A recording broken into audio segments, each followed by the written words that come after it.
Well, hi, good morning. It's February 20th, another cold day here, lots of snow on the ground. So, yesterday I investigated this radio and discovered someone else has done the restoration on it. It appears to have done a good job.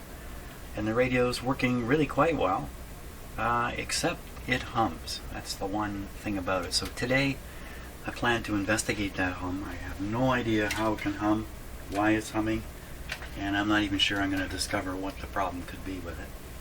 But the very first thing I'm going to do is compare this radio to another one that I have here. Another very heavy radio. I'm just going to put it right on top here. Take a look at it. So I think internally it's the same radio, or virtually the same radio as this one down here. But you can see the grill is done a little bit differently.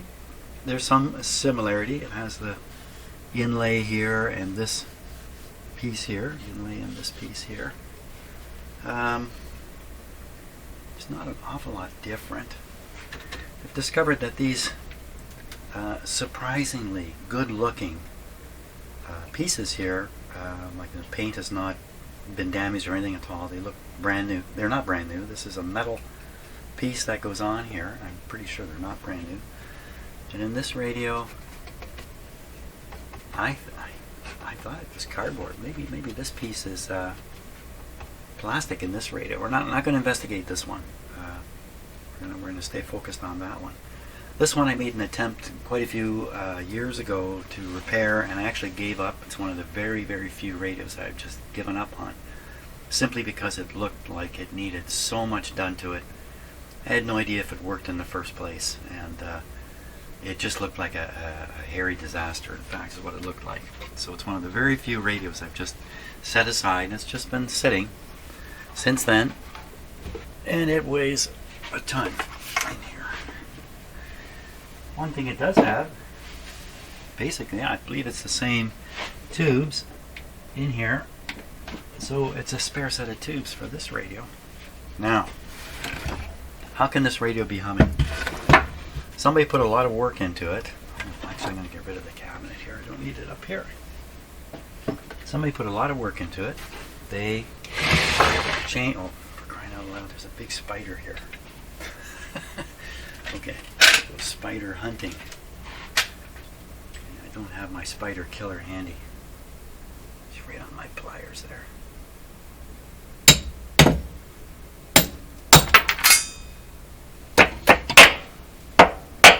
Got him. There we go. A little hunting first thing in the morning. Hunting, fishing, big thing here in Ontario. Spider hunting. And let's dispose of this now deceased body. Okay. Feel bad about that. Poor guy wasn't doing anybody any trouble, but gone now. Okay, so much excitement right off the bat. Somebody put a lot of work into this, and I can't imagine that when they were done and it hummed the way it hummed, that they went, oh well. I have to suspect one of two things. It did not hum when they were done, or it hummed and they couldn't figure out what the heck the problem was. That's what I think. So who am I to figure out what the problem is? I thought about what kind of simpler sort of things I can do to this radio to investigate it further without getting into a huge undertaking. So one possibility is the hum is coming from one of these tubes. It could be some kind of problem with the heater or something of that sort. Something like that could be happening. So one option here is to test these tubes, put them through a tube tester and test for shorts and see if there's a short internal to one of the tubes, which is a good idea. I did notice that the hum didn't vary with the volume control. That really suggests a power supply problem. How that could be, again, I don't know. The capacitors that were installed each one is 3 times the size of the original. That's a lot of additional capacitance. How could those do anything other than quiet this radio down? That's a good question. If the hum was coming from some problem with the heater, I guess it would have to be in one of the tubes past the volume control, which would probably be the detector tube and certainly the output tube.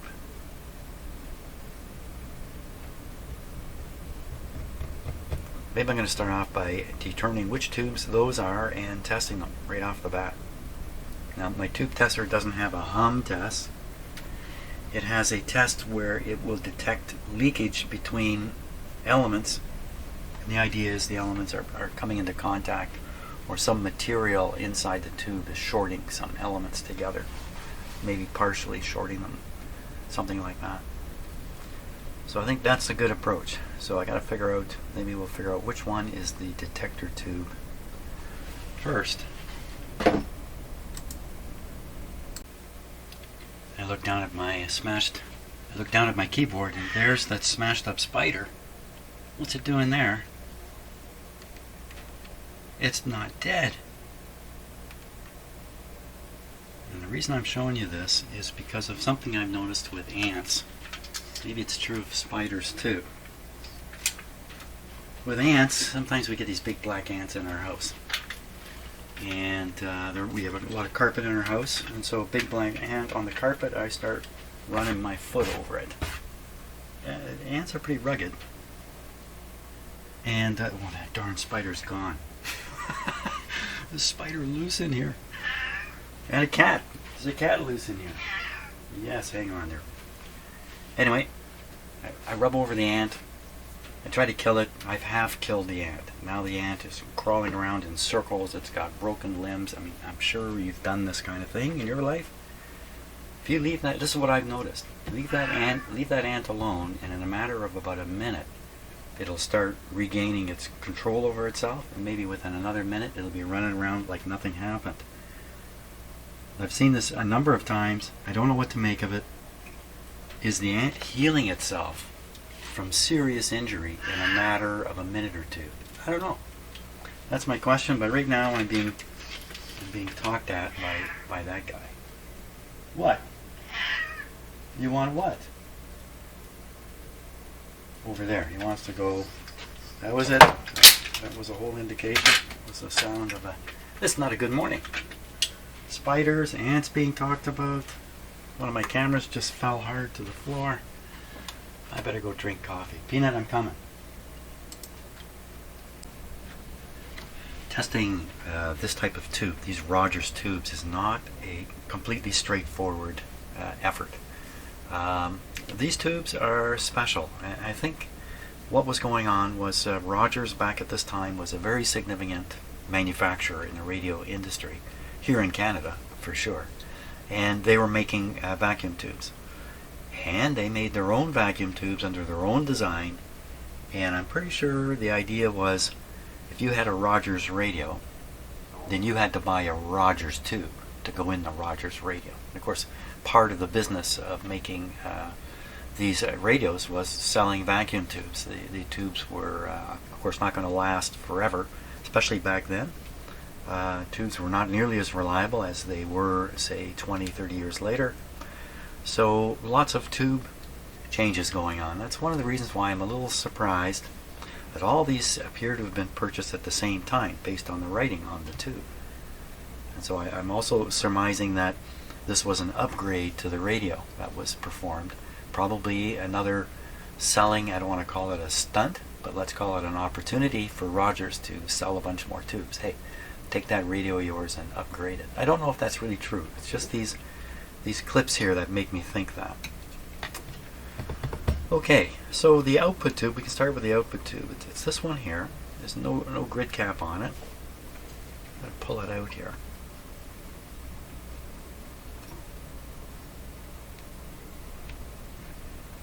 Pull it out. There we go. Okay, see this 6-pin, it's a 6-pin tube, no center post. Rogers 41S. So the tube number is 41. The S, I think, stands for shielded. I'm not sure. If I look around the base, I'm looking right in here now. And I don't see what I'm looking for. So on some of these tubes there's a little tab sticking up, which you could imagine is the contact between one of these pins and the shield that's on here. Looks like a little bit of corrosion's taken place here and there. Something's happened. Tested okay. We were reading this yesterday. Looks like April 6th, 1937. You know, what else would prompt the replacement of all these tubes at one time? So we went down to the Eden store, to the music department. Oh, so the base is a little bit loose on the tube. Doesn't mean the tube is bad or leaky or anything like that. So 41. Can we test a 41? Can I just dial up 41 in my tube tester and test it?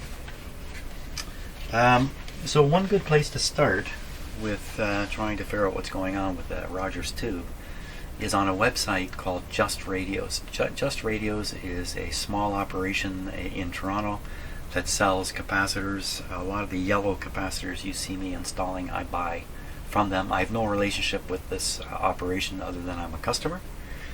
But they have some very valuable and good information freely available on their website. So we're going to stop and take a look at what they've got about these Rogers tubes, which are a little bit obscure. Certainly in terms of the world, they're very obscure because I believe they're just here in Canada. I'm not quite sure of that. Maybe some of this stuff was exported, but let's take a look at what Just Radios has on their website. So, okay, so we see Just Radios Type M. I guess they like to call these Type M tubes. Let's see what it says here. Radios and many of our customers collect and restore Rogers, Majestic, and DeForest vintage tube radios. We are often asked if we sell Type M tubes or if we know of a substitute or replacement for a particular Type M tube. Sorry, we do not sell tubes. We only sell capacitors.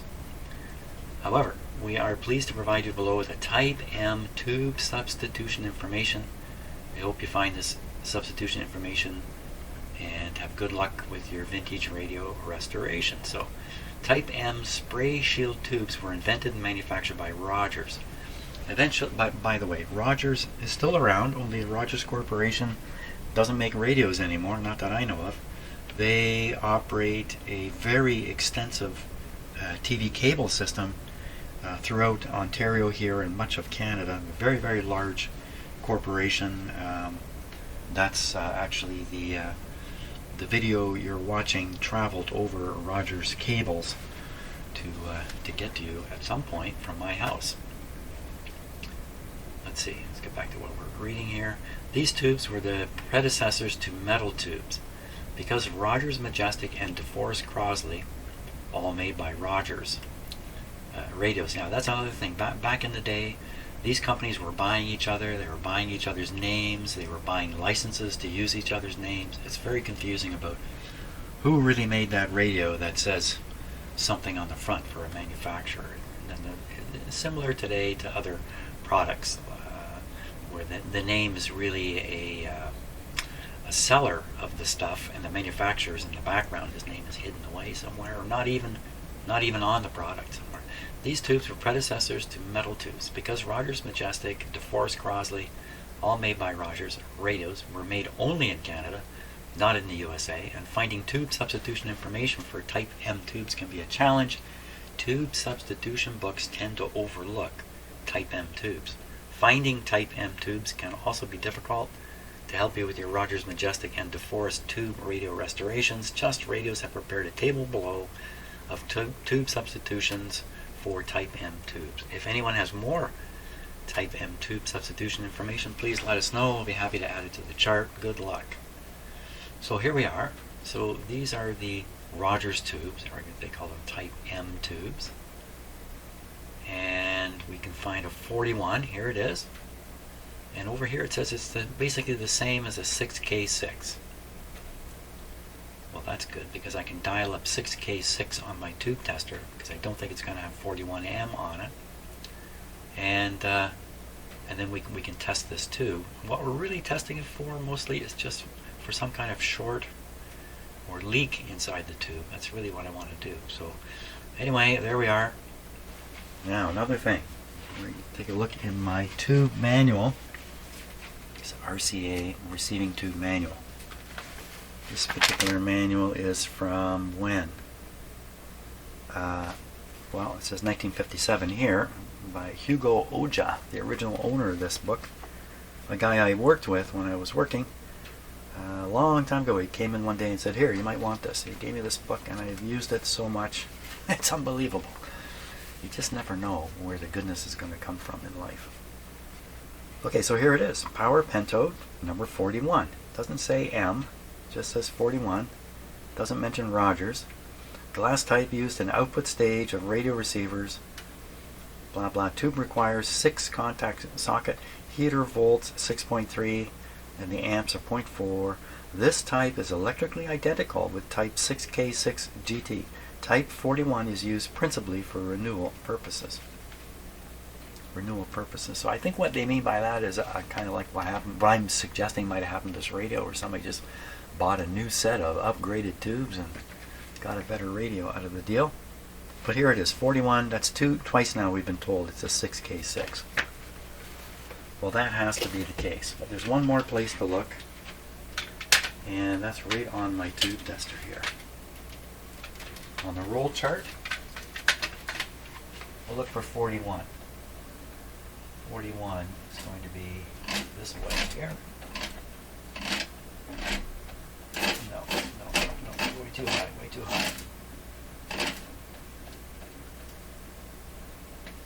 Now, I need a little more light for my own sake. This is going to be too much for the camera. Well, maybe not.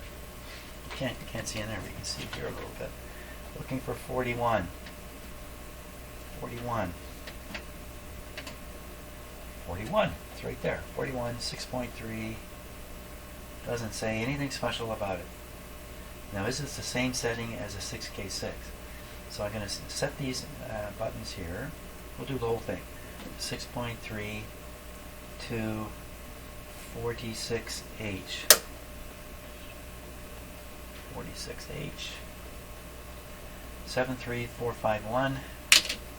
73451. 6000. Can't be lackadaisical with these tubes, they're rare. And if I damage one, well, it's just going to be that much harder to find a replacement. Okay, so that's the setup for a 41. Now I'm going to dial up 6K6, it'll be over here, and we're going to compare 6K6. Okay, 6.3 to 46H, that's the same. 07345. Oh, that's not the same at all. Did I make a mistake on the other one? 07345, 7345, but there's no 0 starting and it ends with a 1. 0610. 0. Isn't that paralyzing? 44, that's different too. F is the same. This is the plate control. 6K6. Well, how can they possibly say they're the same? Okay, just being absolutely sure. 6K6, 07345. Okay, let's go back to the 41. Yeah, I had two things agreeing, and now I got number 3 in here. It doesn't agree. 41. Doesn't say 41M. It says 41. 6.32. 46H. Yeah, 73451. 73451. Well, son of a gun. But in the tube manual, it didn't say 41M. It just said 41.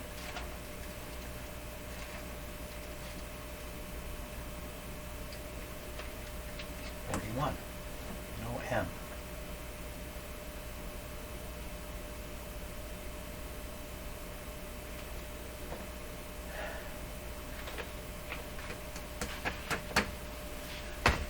What are you supposed to do? I don't know. Is it possible there's two different settings for the same tube? I don't think so. So we'll look in a slightly updated version of this. I don't think it's going to be any different. So we'll go 41. I almost never look in this book because I assume it's basically the same as the other one. 41. Come on now. 50. It doesn't have 41. So this book, what they've done is some tubes they've listed in a table near the back here of this thing. For some reason. I don't know why they did this. Let's see if it's listed in here. 41. I didn't think we'd get into another rabbit hole, but here I am. 40, there's a 41. 41. For other characteristics, refer to 6K6. I think the question now is a 41 the same as a 41M?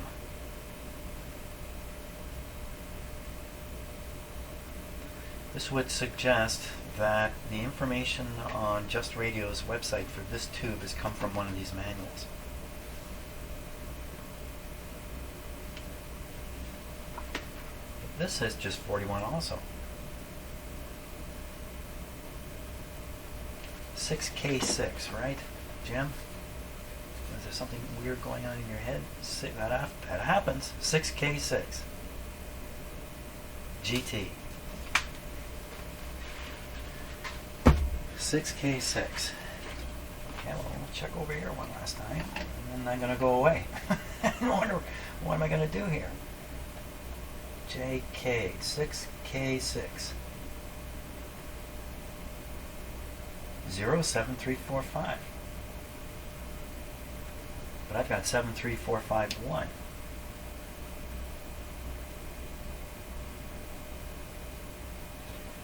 Yeah, okay, so I'm going to go away for a while.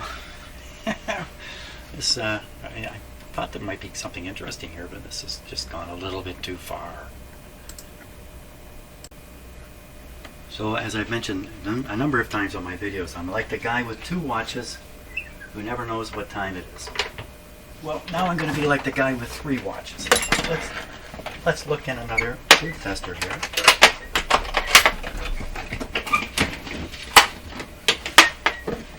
This is actually my favorite tube tester.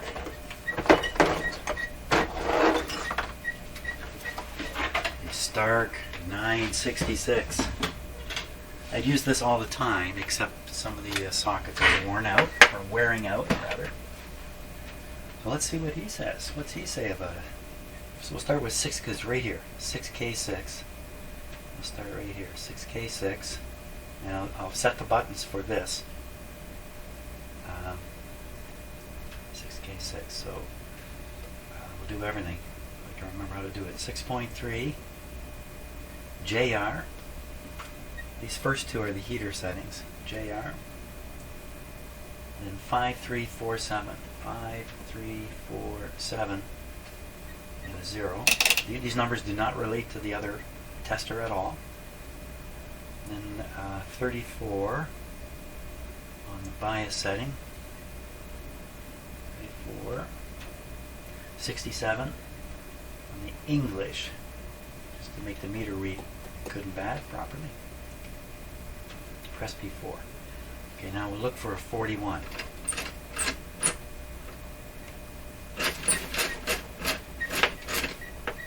Over here.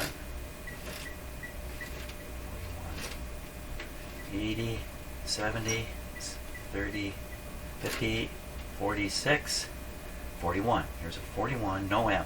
41. Here's the numbers. JR, 4235, 5347. Totally different. The 0 on the end.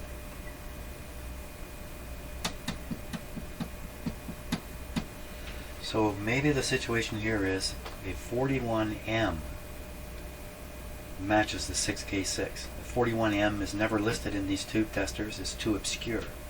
There is another tube called a 41, not to be confused with the 41M.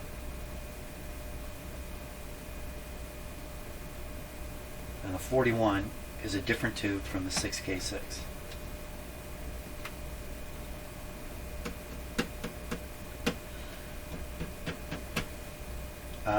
There's some supplementary information I've got for this tube tester and the other one too. Let's see if I just grab the stuff. Okay, so this is the supplementary information for the other tube tester we were just looking at. Here it is. Do they have anything in here about 40, 43? I don't see anything with an M anywhere. No. Not a word said.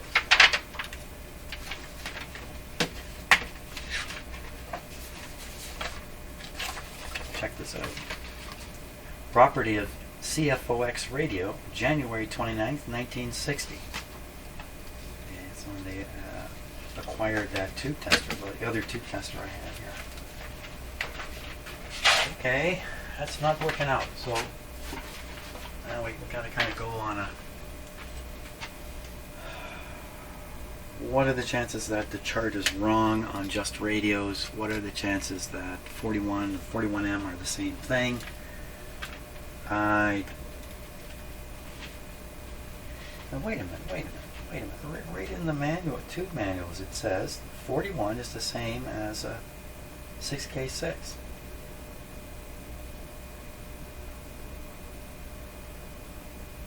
What is happening here? Okay, I gotta stop it.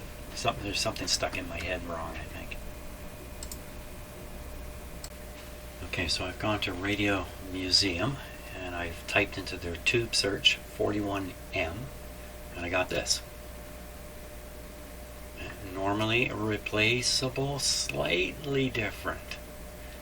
So I think that means you can plug a 6K6 in there, it's going to work, but it's slightly different in its operation. Exactly what the difference is, they don't say. Could it be simply this coating? The 6K6. Well, you can get a 6K6 metal tube. Doesn't require a shield. I think it's the same as I think that's three things now saying 41M, same as 6K6. 41, not the same as 41M, not the same as 6K6. I think that's the bottom line here. Okay, I think I'm comfortable testing this tube as a 6K6. And we'll go ahead and we'll use this tube tester, which is already set up. This is a 6-pin socket. I don't think it's worn out at all. A 6-pin socket on here.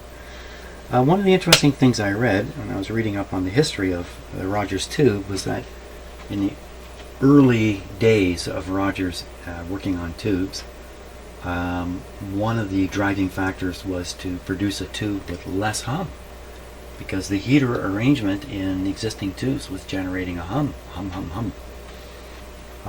eh? Okay, now I've already double checked this, so I know it's correct. We have this set to 3000 and it should be set to, okay, so we're looking for a reading of 1600. So having this set on 3000 full scale, 1600 is going to be just here. Replacing good doesn't mean anything when I'm testing it this way. Two of these pins are larger than the rest. They go in here. 6.3 volts. Here we go.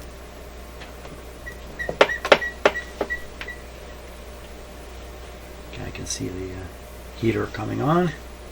Now this tester, when you test for short circuits, which is what we're interested in, will do nothing more than light this light. Hey, what happened there? What happened?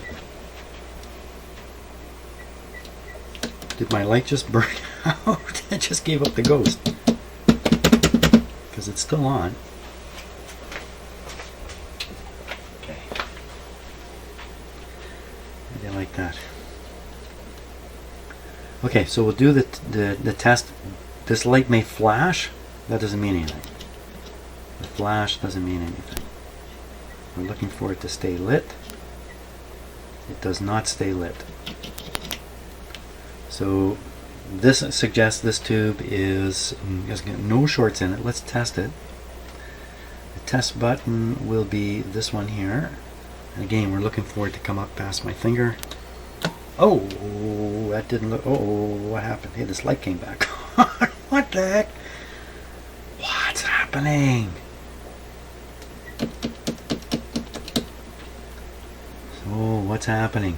So that meter went backwards. I didn't hold the button long enough to really be sure of anything. Funny hum came out of here. I didn't like it.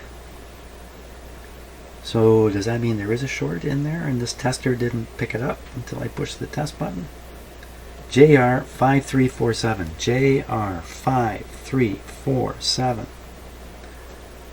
0. 34. 67. This one doesn't even matter. Press P4. A really good tube will be 1600. Fail point is actually 1000.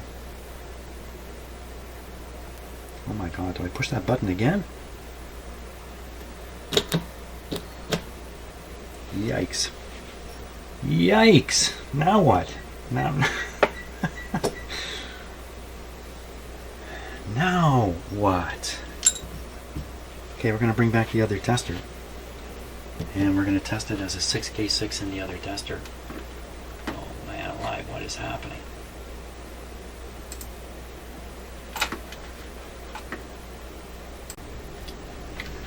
Okay, got this set for 6K6.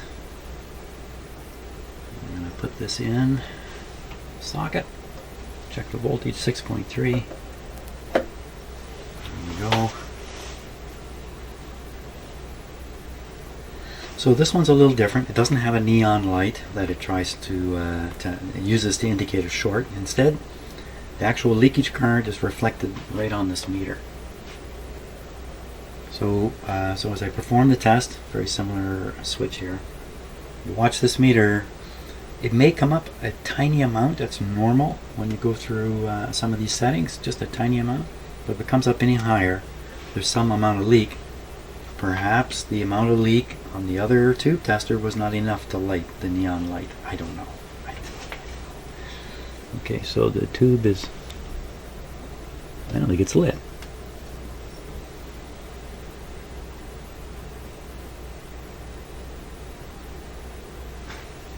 It was pretty bright in the other tube tester.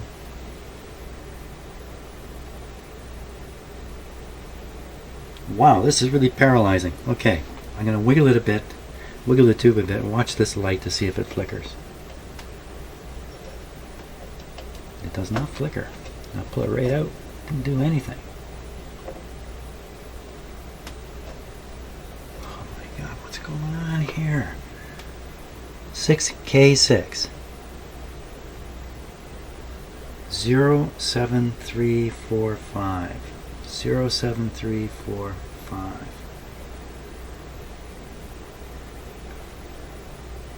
0610. No heat. There's 0 on the first switch.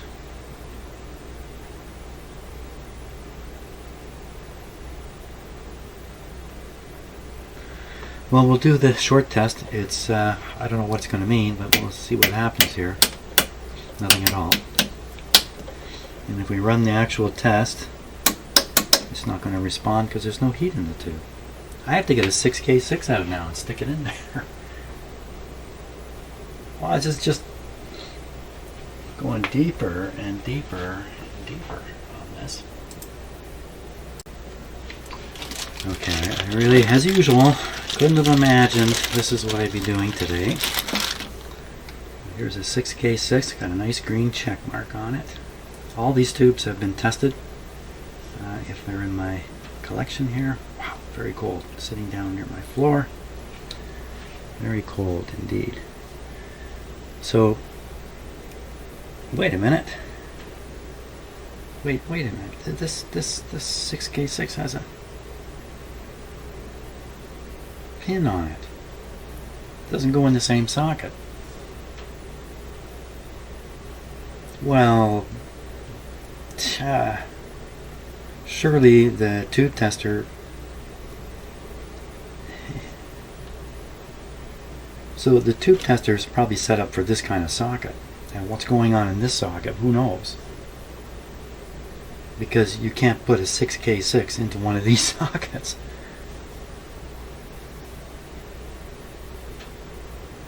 So you set the tube tester up for a 6K6, you're kind of setting up this socket, then plugging the tube over here.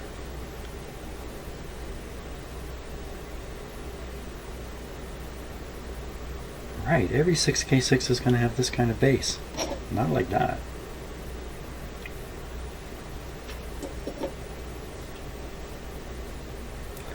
Well, that explains that. They don't need to do anymore. I would have to have the test settings for a 41M because it comes with this kind of base. Well, stymied totally. Well, I still have some alternatives here for doing some testing. I may have another 41. Now there's a few Rogers tubes in here. These coated ones here, Rogers. Short, okay. That's not a 41. Oh, look at this. 6K6M dash 41M. Oh.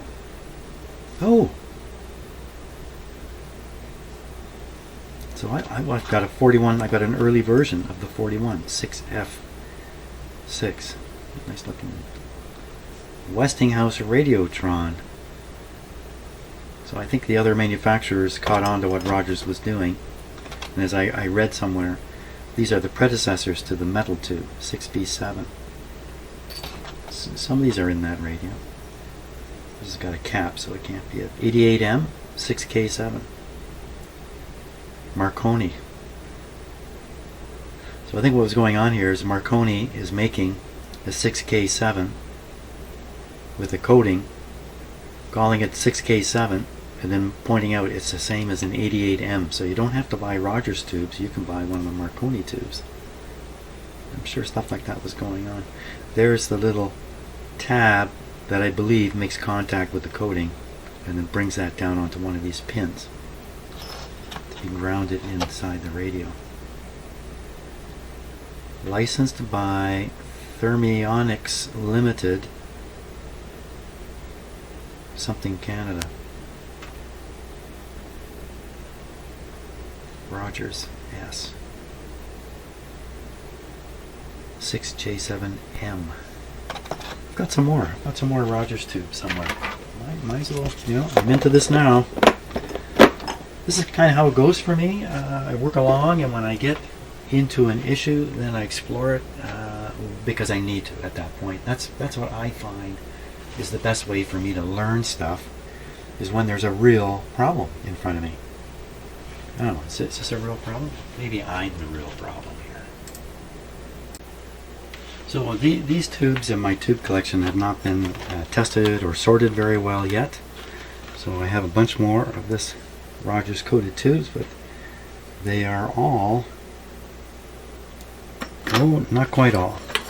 There's a, well, it still has 1, 2, 3, 4, 5, 6, has 7 pins on it. It's got a cap. It's not the right tube at all. Somewhere the number's written on it, but it's not going to be the right one. Here's one that could be right. Hey, it says 41M. Somebody has inked 41M on there. Oh, wrong kind of base. Wow. Okay. Well, that's a bit of a lesson learned. What have I learned? I've learned, yeah, I've got another radio here. But I think at a peak, the 41 is out of it already. Let's take a look at that other radio I have here. Okay, so we'll just push this guy aside. This might be a very unproductive session, but as I always say, there's always a cost to education, and I'm paying it. And you're paying it too, because you're spending your time. Yeah. There we are. And the 41 is out. I've used it on another project. Well, this is interesting. This switch is the switch. Is the control that goes in the side of the cabinet. You can see this cabinet's not nearly as good shape. Small. A crack run right down there. So that's where the control goes, just like that radio. But look, it's got an on-off switch. Well, it is a different model. This is not the same model.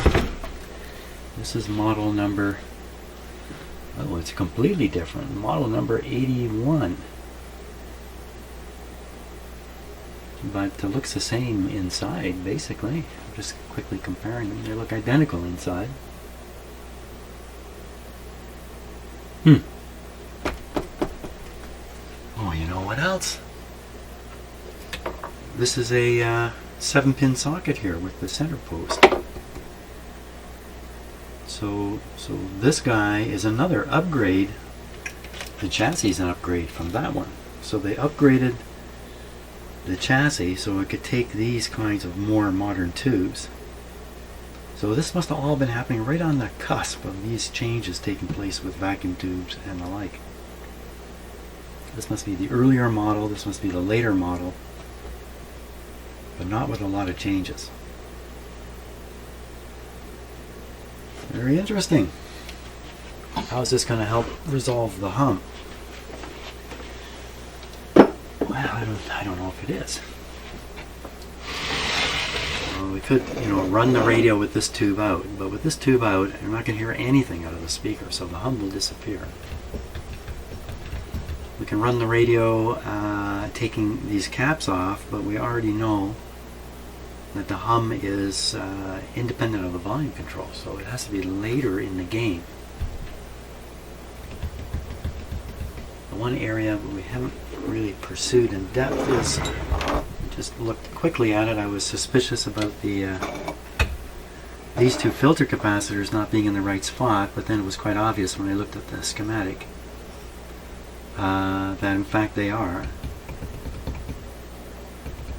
There's an old capacitor sitting right in here. Now, if the filter is working properly, we can always check the power supply for hum, the hum level in the power supply. Put on a scope, look for the ripple. But we know it has a humbucking coil in the speaker. So we know there's some amount of hum expected that would have to be bucked. Well, they wouldn't have bothered with a humbucking coil.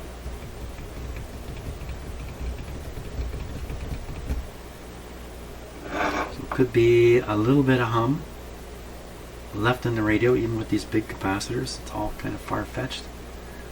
And then this weak old guy left here is the guy who's transporting the hum into some place it shouldn't go. We need to find out where that capacitor is in the circuit and ponder, why did somebody do all this work and leave that one? And how are we going to figure that out? By drinking coffee. That's how. Well, now I've realized something else, which is obvious. Like a lot of things, when you hear them, they become obvious. The tube I have is a 41S. There it is there. And there's the 6 pins. The tube I was looking at here a moment ago, if I just back up, I think I can find it. Let's go back one more, let's go forward. It was a 41M. 41M. This is the image that I was showing a little earlier in the video, and I didn't notice a different kind of base on it. So we have M-type tubes, Rogers M-type. We have Rogers S-type tubes. I don't know anything about the S-type yet, so that's what I'm going to investigate now. Okay, in rummaging around, this is a long list. Let me just go to the top of this web page here. Tubes Bazaar. You can see the URL up here, tubebazaar.com. Where this is located, I'm not sure, but they have a lot of French on it, so I suspect it's in Quebec, here in Canada. We go down to around where 41 occurs. This is a list of tubes they have available. They have an extensive number of tubes here. Here's a 41. 41, 41E, 41S, 41ST, 41M, 41MK6K, or 6K6. So there's nothing here, more information about why there's a 41M and a 41M/6K6. And separately, there's a 41S, a different tube from a 41M that they have. This means they have them in stock here. Yes, yes, yes. That's all I found so far. Yeah, okay, so I think I'm just going to accept that this radio, let's go back and look at the radio here, that this radio has a pile of rare tubes, because I think the M-type tubes are rare also. And there are people who look for Rogers Majestic radios of this vintage and are collecting them and whatnot. So there is a demand on these tubes, I'm sure. What to do with this particular radio, which largely works and simply hums. Give up on the tube angle because it's too complicated now. And to carry on with the what is this capacitor and did they really hook this one up to the right spot, which is very unlikely. It's wrong. It's very, very unlikely. To see if we can find out where the hum is coming from in the radio. Okay, so as I'm going to focus on this capacitor now, I'm going to give up on the tube stuff.